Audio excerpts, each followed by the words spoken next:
الحمد لله القائل يوم لا ينفع مال ولا بنون إلا من أتى الله بقلب سليم نحمده ونستعين ونستغفره ونعوذ بالله من شرور أنفسنا ومن سيئات أعمالنا من يهد الله فلا مضل له ومن يضلل فلا هادي له اشرح لي صدري ويسر لي أمري واحلل عقدة من لساني يفقهوا قولي اللهم يسر ولا تعسر يا كريم اللهم يسر ولا تعسر يا كريم اللهم يسر ولا تعسر يا كريم أما بعد.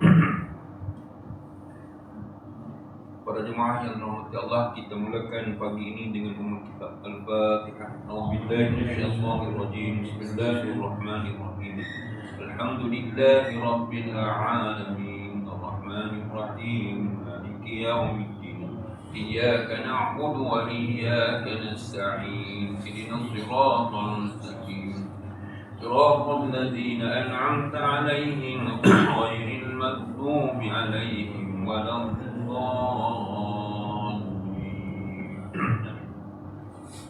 Alhamdulillah, syukur pada Allah Subhanahu wa taala. Di pagi subuh ini kita masih lagi dipanjangkan umur oleh Allah Subhanahu wa taala. Allah beri kita kekuatan, kesempatan untuk sama-sama hadir memarahkan suara kita pagi ini. Alhamdulillah, sebab kita mendirikan solat subuh secara berjamaah. Kita berzikir, berwirid, mengaminkan doa sesuai fadilah Tuan Imam, dan bersyukur lagi pada Allah dapat duduk seketika di taman-taman kita pagi. Tuan-tuan, kita sekarang telah pun berada dalam bulan Safar. Bulan Safar ni di zaman jahiliyah dulu menganggap bulan ini adalah bulan malapetaka, bulan celaka, bulan yang tidak mendatangkan kebahagiaan. Maka sebab itu di zaman jahiliyah orang ni dia tak keluar musafir, dia tak keluar musafir. Dia tak buat majlis-majlis keramaian macam kita nak buat kumpul Allah kan. Ini kalau nak buat kumpul kahwin, tak boleh, ni bulan Safar, ini bulan malapetaka. Tapi Islam tidak begitu. Tuan-tuan ingat sirah Nabi berhijrah pada 28 Safar. Nabi berhijrah 28 Safar dan sampai Madinah 12 Rabiul Awal. Walaupun ada khilaf, ada juga menyebut Nabi meninggalkan Mekah itu pada 2 Rabiul Awal dan sampainya 12 Rabiul Awal. Tapi kita janganlah bergaduh bab itu, sebab benda dah berlaku. Kita wajib mengimani bahawa perpindahan Nabi sallallahu alaihi wasallam dari Mekah dan Madinah itu adalah perancangan Allah Subhanahu. Nabi tak rancang pun, tapi telah diarahkan oleh Allah, maka berlaku perpindahan. Begitu juga tuan-tuan, kalau siapa teringat dulu tahun 70-an, 80-an, bulan Safar ni ada orang buat mandi tolak balik. Saya nak ingat tak? Masa tu buat cuti. Ya. Kerja boleh cuti. Oh, nama tu. Cuti tak boleh buat. Kau haji mandi tu. Allah. Saya tengok, tapi tak adalah pergi mandi kan. Saya tengok kat kampung. Tak mandi. Wah, ni foto baru tahu mandi. Mandi tolak balik. Okeylah. Jadi kita alhamdulillah kita berjaya menghapusnya, maka tak ada orang sekarang tak tahu. Tanyalah anak muda, orang lain tahun 90-an tak tahu, benda tu dah tak ada dah. Kita berjaya. Jadi pada pagi ini saya nak membaca satu hadis. Hadis ni pendek je, tetapi mempunyai pengertian yang cukup hebat, iaitulah bersangka baik, khususnya dengan Allah. Bismillahirrahmanirrahim. An Abi Hurairah radhiyallahu anhu qala Rasulullah sallallahu alaihi wasallam qala Allah ta'ala ana 'inda dhanni abdi bi. Hadis ini daripada Abu Hurairah. Saya yakin banyak kali saya sebut Abu Hurairah ni tuan-tuan antara sahabat yang banyak meriwayatkan hadis.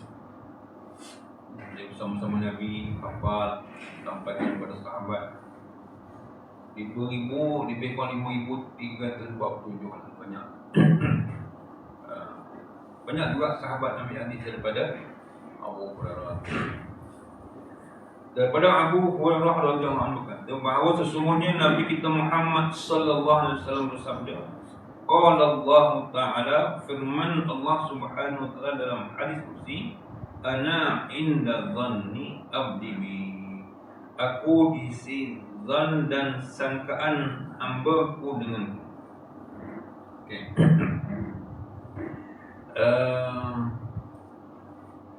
Hadis ini mengajar kita tentang husnuzan, yakni bersangka baik kepada Allah Subhanahu wa taala. Saya sebut tadi, dengan manusia pun kita diminta untuk bersangka baik, jangan sangka buruk, jangan cepat hukum. Kan? Contohnya tuan-tuan, nampaklah kita Adizana parking depan kedai nombor. Ikut lah, bukan nombor plan. Sudah lagi. Kalau sebut tak dulu datang call beli ni. Beli nombor bukan beli stop call. Kita dah buruk sangka kan. Padahal Adizana kuat parking tak dah. Depan tu je parking. Tapi kalau sekali lah, kalau 3-4 kali syak juga kita kan. Pola kita ni. Tapi tu dengan manusia pun kita disusun baik, apatah lagi dengan Allah. Okey. Tuan-tuan, apa maksud aku di sisi sangkaan hamba-Ku terhadap maksudnya adalah Allah Subhanahu wa taala akan memperlakukan hamba ataupun akan memberikan kepada hamba-Nya, menganugerahkan kepada hamba-Nya sesuai dengan sangkaan yang ada pada hamba itu. Kalau manusia sangka buruk pada Allah, Allah akan bagi buruk. Kita sangka baik, insya-Allah Allah akan bagi yang baik selagi sangkaan tersebut mendorong kepada keimanan, mendorong kepada berdoa, mendorong kepada taubat dan juga mendorong kepada amal-amal saleh. Contoh, kalau kita yakin Allah Subhanahu wa taala itu Maha Pengampun, pasti Allah akan mengampunkan dosa kita jika kita benar-benar bertaubat. Dan kita akan bersungguh-sungguh dalam bertaubat. Bila kita bersungguh-sungguh taubat, Allah tengok kesungguhan umatnya, hamba dia bertaubat, maka sudah pasti Allah akan membuka pintu keampunan. Tapi yang menjadi keadaan orang tak taubat, buat je benda haram, buat benda maksiat, tak habis-habis. Sama juga jika kita yakin, kita berdoa dengan penuh keyakinan Allah pasti akan mendengar doa hamba. Allah Maha mendengar.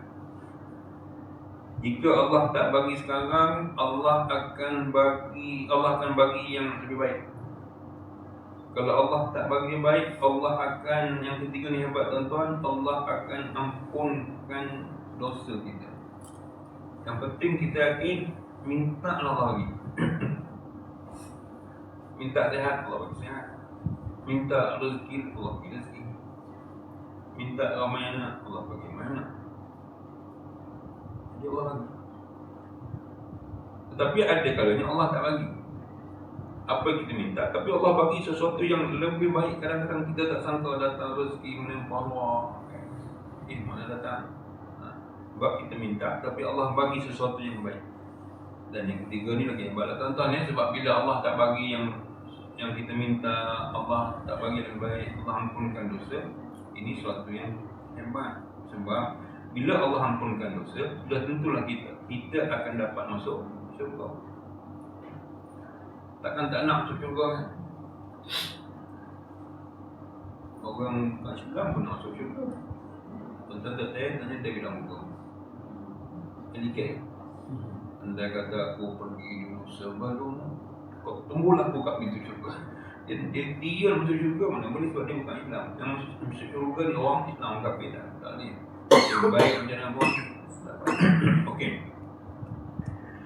Adakah maksudnya apa sahaja yang kita sangka itu pastilah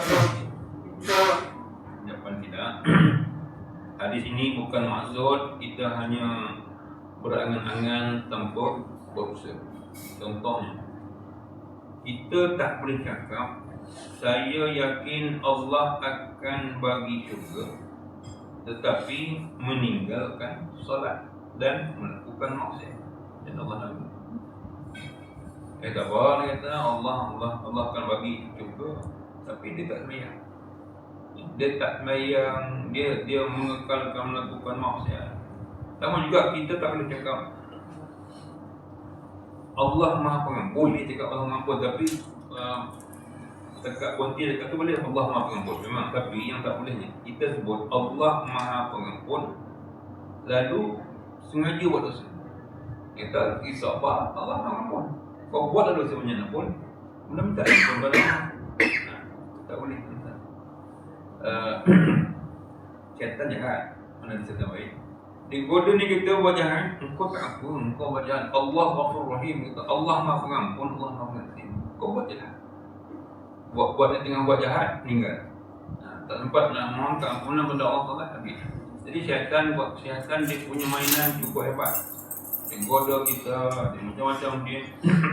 Dia suruh kita buat sesuatu yang baik, tetapi hasilnya tidak ikhlas. Itu sebabnya tak boleh sentuh. Oleh sebab itu, jika kita bersangka baik kepada Allah Subhanahu Wa Taala, kita yakin Allah Maha Pengampun. Allah menerima taubat. Allah membantu kita ketika kita susah. Kita ingat tak orang yang hilang nak pergi gunung, tak jumpa jalan balik, berapa lama dia pula di dalam hutan ni. Dia seorang-seorang madam, tidur, tak nak minum pun tak ada air, cuma dia tak sanggup minum air kencing. Tapi ketika itu kita agak dia serah kepada Allah. Orang ni kau tembang, mungkin tembang atas gegar dah, nak budak macam ni, Yasin, melakukan yang lagi nunggu dah. Tak takut dah tuan-tuan yang baca Fatihah. Sebab dia serah kepada Allah Subhanahu Wa Taala. Jadi kita ketika susah memang menyerah kepada Allah, tapi jangan susah dia senang tak ingat Allah. Sebab itulah sesuatu yang berlaku tu pasti ada hikmah. Saya ambil contoh. Masa anak kita kecil-kecil dulu kan, kita pun buat berjalan. Bila sampai di stesen minyak, kita isi minyak. Bila kita isi minyak, lepas tu jalan terus dah. Bukan dalam 5 km tu anak dekat ayah nak kencing. Agak kita marah takkan. Kau ni kan masa kedai stesen minyak ni kau tak nak kencing. Sekarang kau nak kencing. Masa kat stesen minyak memang tak nak kencing. Yang nak anak kencing tu tak ada siapa? Allah. Yang kita marah nak kenapa? Allah dah atur dah tuan-tuan. Allah dah atur. Jadi manusia tak, dia marah kepada anak dia maksudnya dia tak terima takdir. Yang dia tak terima takdir. Allah dah atur tuan-tuan. Kalau meneruskan perjalanan mungkin berlaku kemalangan. Maka Allah aturkan melalui anak nak terkencing. Jadi dia kena berhenti lah. Carilah mana-mana minyak ataupun masjid ke semua, berhentilah. Sebab Allah aturkan begitu. Tapi manusia tahu nak marah ni ke anak. Sebab Allah dah atur. Sebab tu kita pun sabar. Tapi kadang-kadang ada juga dia kata anak isteri menimbulkan fitnah. Kita dah start kita sama kau dah nak pergi suara. Bang, bawang tak ada dah kita. Kau tadi kan kau tak cakap. Itu lain lah. Dah kita dah nak pergi surau ni, kau baru cakap bawang tak ada. Anak kita juga kan. Kita nak surau nak ayah ni. Buku tak ada lah, kan. Pembaris tak ada lah. Jadi sebab itu kita hendaklah menerima sesuatu yang berlaku itu pasti ada Kalau orang sangka buruk dengan Allah, dia menganggap Allah itu tidak adil. Ya Allah bagi, Allah timpakan dia musibah, Allah timpa penyakit, dia Allah tak adil. Kenapa orang tak sakit, aku sakit? Tapi kita kena kaji hikmah dia. Sebab hari ini kita jarang mengkaji hikmah. Ada orang kalau dia tersangka buruk dengan Allah Subhanahu Wa Taala, dia akan putus asa daripada rahmat Allah. Kita dilarang la taqnatu min rahmatillah. Kita jangan putus asa dari rahmat Allah. Allah minta ya. Minta segalanya sebab Allah sangat suka kepada orang yang banyak minta, sebab Allah nak mendengar sendiri rintihan hati, suara hati kita. Minta nama. Allah sangat suka kepada orang yang banyak minta. Allah sangat suka marah kepada orang yang tak minta. Lazimnya orang tak minta ni ialah orang yang tidak menunaikan solat. Ya, orang tidak menunaikan solat. Tapi hari ini tuan-tuan, cuba tengok. Masih ada lagi orang yang tak solat. Macam mana perasaan ni? Orang pagi-pagi dah solat subuh, zuhur tengah hari, petang asar, senyum maghrib, malam isyak. Dia langsung tidak? Tak ada rasa apa. Maksiat, senang buat. Saya nak buat contoh. Kalau orang tanya Ustaz cakap je orang tak bayang ni dah bukti lah. Kalau saya nak berbukti banyak. Ada satu ketika saya baru kuliah kata soal. Lepas isyak tu saya kata dia berjemaah sama Ustaz, tahun ni kami pergi menyandat tetap. Saya tanya ramai tak? Adalah dalam beberapa orang. Saya tanya menyandat kat mana? Oh, magang dengan kita lah. Lepas tu dia kata, dah beritahu dah ahli rombongan, nanti kita sampai di R&R berhenti untuk menaikkan solat jamak zuhur dan asar. Maka berhentilah. Dia kata, berhenti. Lepas berhenti tu ada bilik air, semua turun dia lah. Tapi bila pergi semayang tu dia tak semua semayang. Padahal bila musallah surau sebelah tanah tak pergi.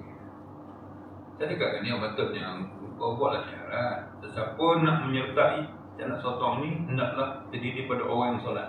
Kalau kau tak semayang, kena ikut. Contoh orang buat perhatian, dah kabur dah start, dia belum jauh dengan kabur dah start, dia kata tapi tak ikut juga. Okey lah.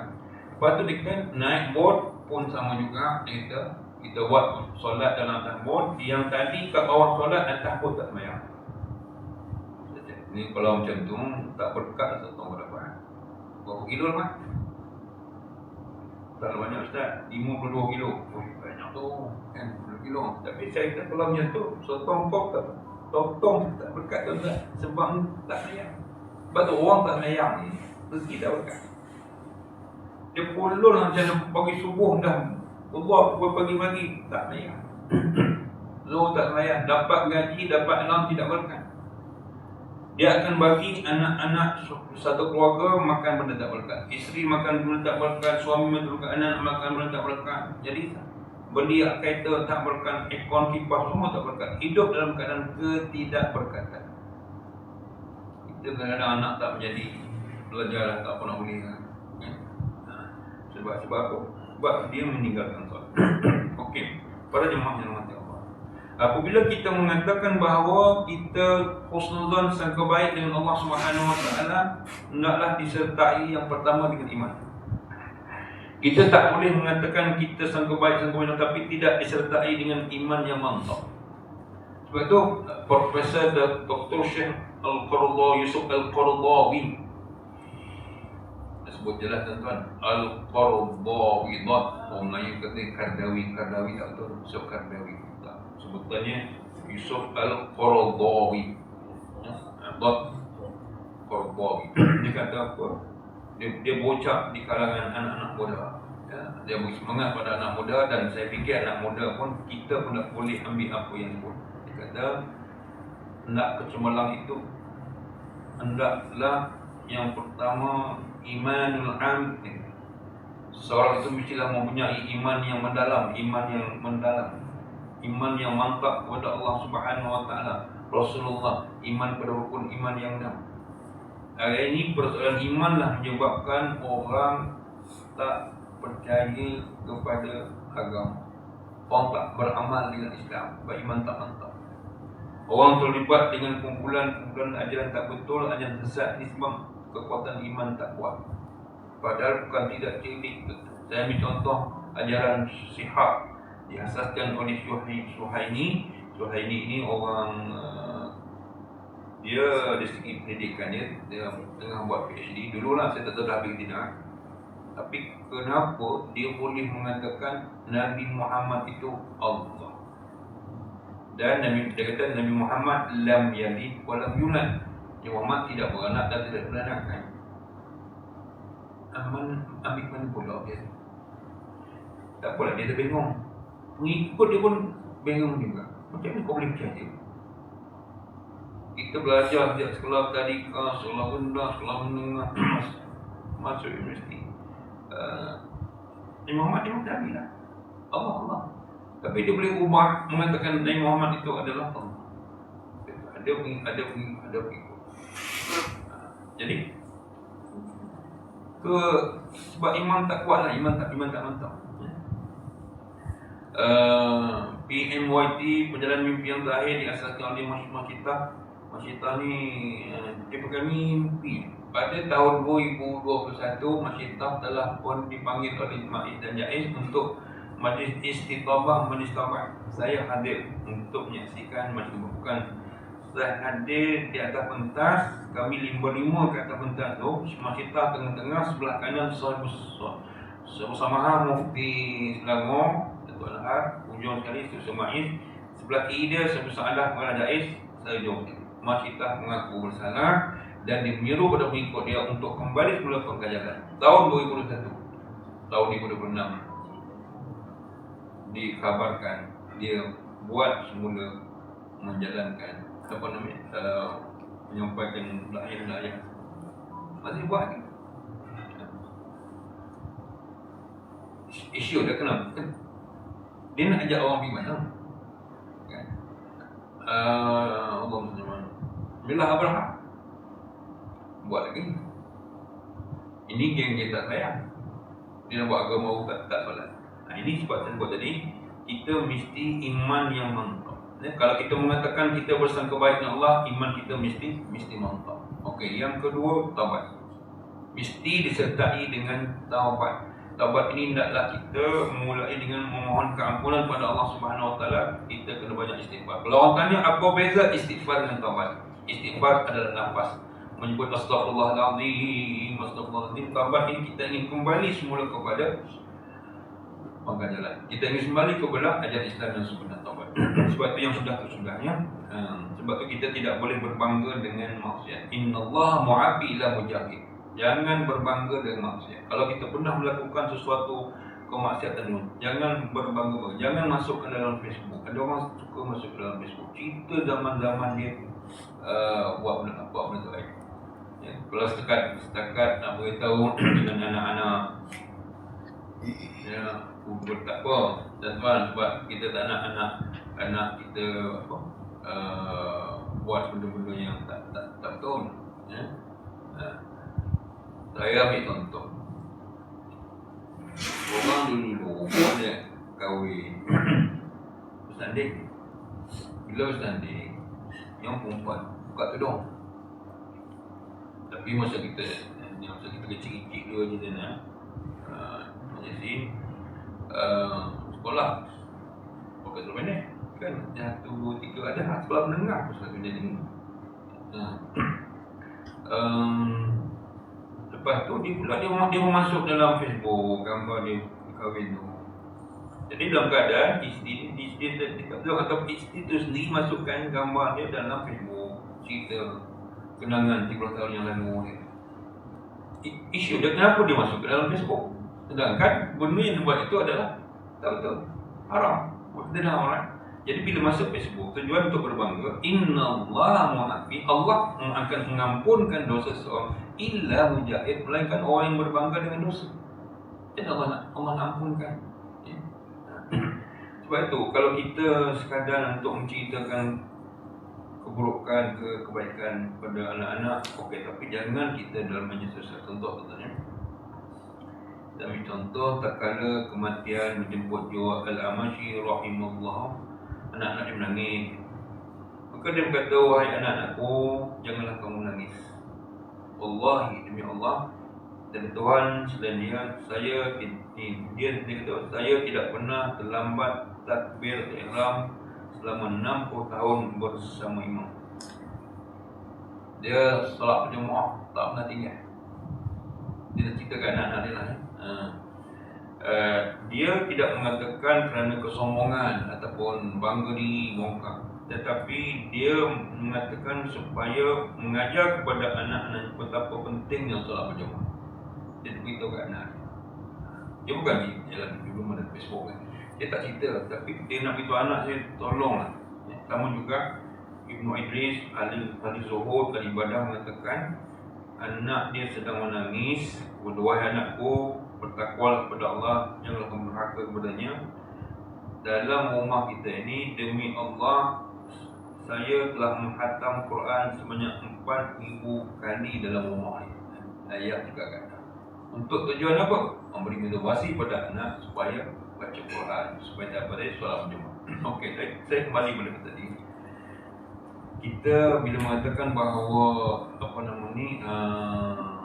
sangka baik pada Allah, yang pertama tadi mesti dengan iman. Yang kedua dengan taubat. Istighfar tiap-tiap hari jangan tinggal. Astaghfirullahalazim sekurang-kurangnya 100 kali. Kemudian yang ketiga, hendaklah disertai dengan doa. Doa ni senjata kita. Doa silakan. Jangan tidak berdoa. Kita berdoa mohon kepada Allah Subhanahu Wa Taala.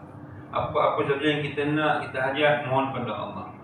Jangan mohon pada lain. Ya, ada orang mengadu dalam masalah, mengadu dalam Facebook, mengadu dalam Telegram dan kita mengadu dengan Allah Subhanahu Wa Taala. Ya. Dan yang keempat, bila mana kita mengatakan kita bersangka baik dengan Allah Subhanahu Wa Taala, mesti dengan amal ketaatan. Ya, dengan ketaatan. Kalau tidak dengan ketaatan, tidak dikatakan dia bersangka baik dengan Allah Subhanahu Wa Taala. Husnuzan, sangka baik dengan Allah. Sebab itu kena beramal. Ya. Jangan kalau macam mana kita kata kita sangka baik pada Allah tapi buat maksiat tak henti. Mesti amal ketaat, segala yang wajib kita buat, yang haram kita tinggalkan. Saya susah nak buat contoh. Kalau orang buat maksiat itu dalam keadaan terpaksa. Kebanyakan pelaku maksiat buat maksiat dengan pilihan sendiri. Orang tengok hari ni, orang masih ada lagi orang pakai seluar pendek. Saya jumpa pakai pendek. Tapi dalam hati tuan-tuan kan, bila dia tengok dia tu, kita doa lah, ya Allah, bila hidayah. Bukan doa depan dia Bismillahirrahmanirrahim, Allah beri keluar hidayah. Tak nak tegur tak sanggup. Tapi setidak-tidaknya kita tegur dalam hati, minta ya Allah bila hidayah. Sama juga orang perempuan tak bertudung, atau orang perempuan bertudung dan pakai t-shirt dengan pendek, jual nasi lemak, jual kuih muih. Kalau saya elakkanlah untuk beli sebab dengan dia pun nama Allah. Cuma doa lah, ya Allah bila hidayah. Jadi sebab itu, bila mana kita mengatakan kita sangka baik dengan Allah Subhanahu Wa Taala, maka hendaklah disertai dengan amal ketaatan. Ibnu Qayyim menjelaskan bahawa orang yang benar-benar bersangka baik pada Allah ialah orang yang taat kepada Allah. Adapun orang yang terus-menerus buat maksiat sambil mengharapkan keampunan tanpa taubat, itu hanya adalah angan-angan.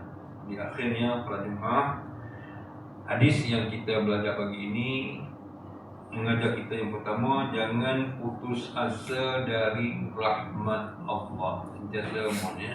Yang kedua, kita sentiasa yakin bahawa Allah menerima taubat kita. Yang ketiga, kita kena berdoa dengan penuh keyakinan, insya-Allah doa kita dimakbulkan oleh Allah. Dan yang keempat, kita kena redha. Apa saja ketentuan ilahi, kita kena redha. Takdir pasti ada hikmahnya. Tuan datang suara dengan kuliah kan. Tiba dah habis kuliah, macam mana tak sampai? Tuan lah, tak tahu lah. Kita datang bukan nak makan kan, kita datang nak tengok kuliah. Ikut tak ada. Jangan target rumah, target nasi lemak ke apa. Tak ada. Jadi ada tahu. Kita kena ada tahu. Sesuatu yang berlaku ni kita kena tahu. Orang menunggu lebaran haji lama. Dia tak dapat turn begini. Kan tahu lah. Dia tak jatuh kewajipan sebab sistem giliran tu. Jadi gitu juga ya tuan-tuan, kita diminta sangat-sangatlah memperbanyakkan sangka baik pada Allah dan mengharapkan rahmat daripada Allah. Mudah-mudahan ada manfaatnya pertemuan kita pada pagi ini. A'udzubillahi as-sami'il 'alim minasyaitonir rajim. Bismillahirrahmanirrahim. Alhamdulillahirabbil alamin, hamdan syakirin, hamdan yuwafi ni'amahu wa yukafi'u mazidah.